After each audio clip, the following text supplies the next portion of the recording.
जी, अब हम अपना कुकर खोलते हैं और मैं आपको दिखाती हूँ गोश्त। ठीक है, अस्सलाम वालेकुम एवरीवन, क्या हाल है आप सबका। उम्मीद है आप सब ठीक होंगे। ठीक है, आज हम लोग बनाने लगे हैं मटन कढ़ाई और इंशाल्लाह ये बहुत मज़े की बनेगी और आप लोगों को भी बहुत मज़ा आएगा जब आप लोग बना के इसको खाएंगे। ठीक है, तो यहाँ से 4.5 kg मैंने मटन लिया हुआ है। ठीक है, इसमें हम लहसुन और अदरक की पेस्ट डालेंगे। ठीक है,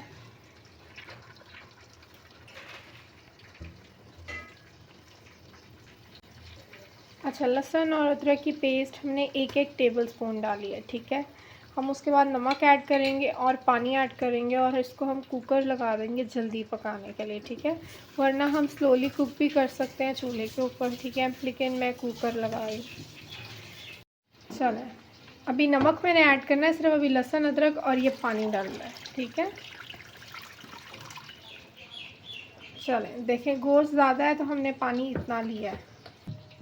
चलें, नमक मैंने 2 टीस्पून डाल दिया है। ठीक है, और ये कुर्बानी का गोश्त है। कुर्बानी का गोश्त तो वैसे भी जल्दी गल जाता होता है, लेकिन क्योंकि हमारे मेहमान आ रहे हैं और हमें जल्दी चाहिए, इसलिए मैं कुकर लगा रही हूँ। ठीक है, अब हम इसको अच्छे से हिला लेते हैं एक दफ़ा और फिर हम इसका ढक्कना बंद करके इसको चला देंगे। ठीक है,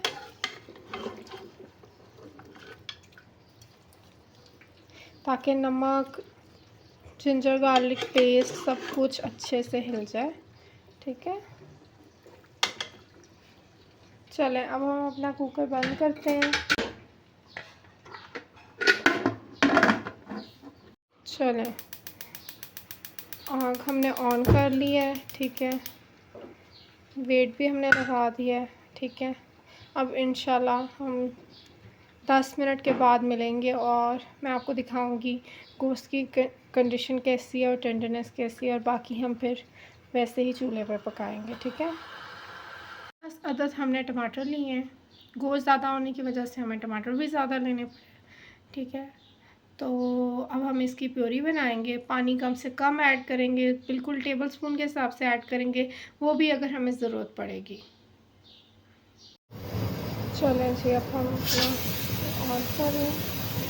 चलें जी, अब हम अपना कुकर खोलते हैं और मैं आपको दिखाती हूँ गोश्त। ठीक है, चलें जी, अब मैं आग दोबारा ऑन कर रही हूँ और फिर मैं इसमें टमाटर की वो पेस्ट डालूँगी और मैंने उसको बग़ैर पानी के ही तैयार किया है। ठीक है, चलें, अब मैं आपको गोश्त भी दिखाती हूँ। गोश्त हमारा अच्छे तरीके से गल गया और जो थोड़ा बहुत रह भी गया वो हम लोग इसका पानी खुश्क करते हुए टमाटर की पेस्ट डालते हुए हम लोग कर लेंगे। ठीक है, बस मैं 1-2 दफ़ा इसको अच्छे से मिक्स करूँगी और फिर मैं इसमें टमाटर की पेस्ट ऐड कर दूँगी। ठीक है, इजी सी है और बहुत जल्दी तैयार हो जाती है, और ईद के गोश्त का तो अपना ही मज़ा होता है, अपनी लज़्ज़त होती है, वो चाहे आप पूरे साल में लेते रहें, लेकिन ईद के गोश्त का तो कोई मुकाबला नहीं है। पानी देखें गर्म होना शुरू हो गया फिर से, क्योंकि गोश्त अभी गर्म ही था। तो ये देखें, मैं ऐड करने लगी हूँ पेस्ट।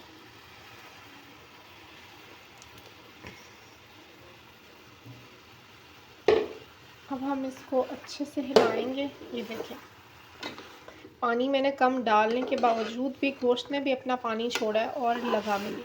और हमें कुकर भी ज़्यादा लगाने की ज़रूरत नहीं है, ये वो ढीठ गोश्त वाला नहीं है, कुर्बानी का गोश्त है कि हमें 20-20 मिनट कुकर लगाना पड़े।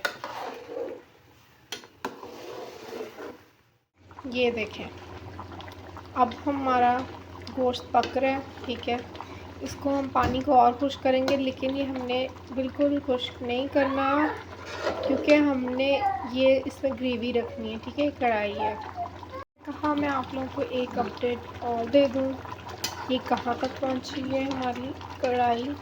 देखें, हमने टमाटर का पानी खुश्क करना है और टमाटर के पानी में पक के बहुत मज़े की तैयार होगी। ये देखिए, अभी हमने इसको और खुश्क करना है। फिर हम इसमें मिर्चें और काली मिर्च ऐड करेंगे और फिर इंजॉय करेंगे रोटी के साथ और चटनी के साथ। चलें, अब हम काली मिर्च ऐड करने लगे हैं, ठीक है। मसाला हमारा खुश्क हो गया है, ठीक है, पानी कम हो गया है और लास्ट में हम बस ग्रीन चिली ऐड करेंगे और थोड़ा ज़ीरा भी ऐड करेंगे। चम्मच है वो जो हमने काली मिर्च डाली, ठीक है।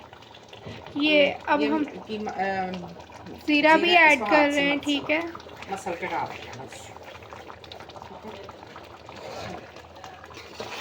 ये भी चाय का चम्मच है और ये रही ग्रीन चिलीज, ठीक है, ये भी सारी ऐड। चलो गार्निशिंग का टाइम हम और भी ऐड कर देंगे। इस ग्रीन चिली को इतना पकाना नहीं है, इसकी वो जो है ना असल लुक वो काइंड है, ठीक है।